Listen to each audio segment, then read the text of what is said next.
Hello' everyone, good morning.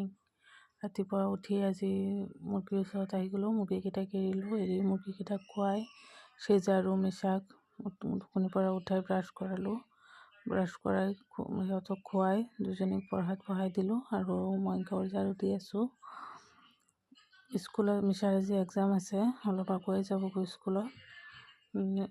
মিছা আৰু চেজা ধুনীয়াকৈ বহি পঢ়ি আছিল, চেজা কালাৰ কৰি আছিল আৰু মই গুচি যাম এতিয়া ৰুটি বনাব। ৰুটি কেইটামান বনাই ল'লোঁ। মিছাৰ টিফিন ৰেডি কৰিম, কণী এটা ভাজি দি দিম। আজি তাই অলপ আগুৱাই যাব, একো খাব নোখোজে ৰাতিপুৱা। দালিও বনাইছোঁ ৰুটিৰ লগত খাবলৈ, আৰু মিছাৰ টিফিন বনাইছোঁ। এয়া টিফিন বনোৱাহে, এতিয়া তাইৰ বেগ ভৰাই আছোঁ। বেগ ভৰাই তাইক ৰেডি কৰি দিম, তাই গুচি যাব স্কুলত। এতিয়া হাজবেণ্ডৰ স্কুলত যোৱাৰ সময় হৈ গ'ল। তাইক গা ধুই আহি গৈছে আৰু ৰেডি হোৱাত মই অলপ হেল্প কৰি আছিলোঁ। তাই কিবা এটা কৈ হাঁহি আছে।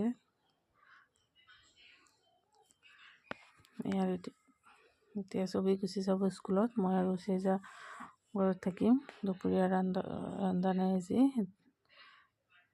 হাজবেণ্ড গুচি গৈছে আৰু এতিয়া মই আৰু চেজা এতিয়া গুচি আহিম, আহি ৰন্ধা কামত লাগি যাম। আজি কেইটামান মাংস শুকাই থৈছিলোঁ, এইকেইটাই ৰান্ধিম আজি। ভালকৈ ধুই মাংসকেইটা সিজাই লৈছোঁ আৰু গ্ৰাইণ্ডাৰত এনেকুৱা কৰি লৈছোঁ। কেৰাহী এটা বহাই ল'লোঁ, তাতে ইলাচি দালচেনি দি ল'লোঁ, তেজপাত দি মাংস দি দিলোঁ। দি পিঁয়াজ আৰু নহৰু দি দিছোঁ আৰু মছলা দি দিম। এতিয়া জলকীয়াৰ গুড়ি, হালধি গুড়ি আৰু জিৰা গুড়ি দি দিম। অলপ বেছিকৈ দিছোঁ আজি মছলা। এনেকৈ ৰান্ধিলে অলপ মাংস বেছিকৈ মছলা দিব লাগে, নহ'লে খাই ভাল নালাগে।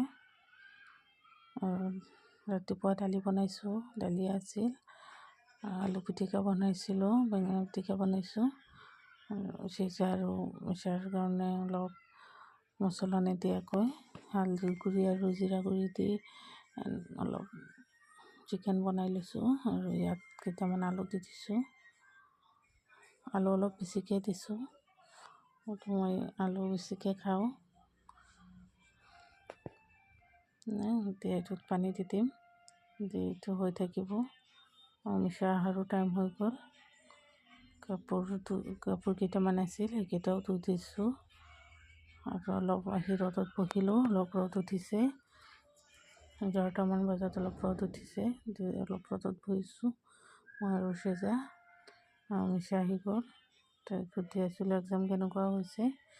আজি তাইৰ ড্ৰয়িং আছিল, তাই কৈ আছে A+ পোৱা নাই মই আজি, ভালকৈ ছবি আঁকিব নোৱাৰোঁ কৈ আছিল আৰু A পাইছে বুলি কৈছে। আৰু ৰ'দ উঠিছে যিহেতু ভাবিলোঁ ধানকেইটাও মেলি দিওঁ।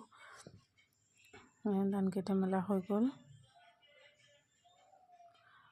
ৰাতিপুৱাৰ পৰা উঠি এক ছেকেণ্ডো ৰেষ্ট পোৱা নাই এতিয়ালৈকে, এটাৰ পিছত এটা কাম কৰিয়ে আছোঁ। এতিয়া মিছা আৰু চেজাক গা ধুৱাই দিম। স্কুলত যোৱাৰ টাইমত যিহেতু গা ধোৱা নাই, গা চা ধুৱাই সিহঁতক খুৱাই নিজেও ৰেষ্ট ল'লোঁ। সিহঁতো অলপ টোপনি গৈছে।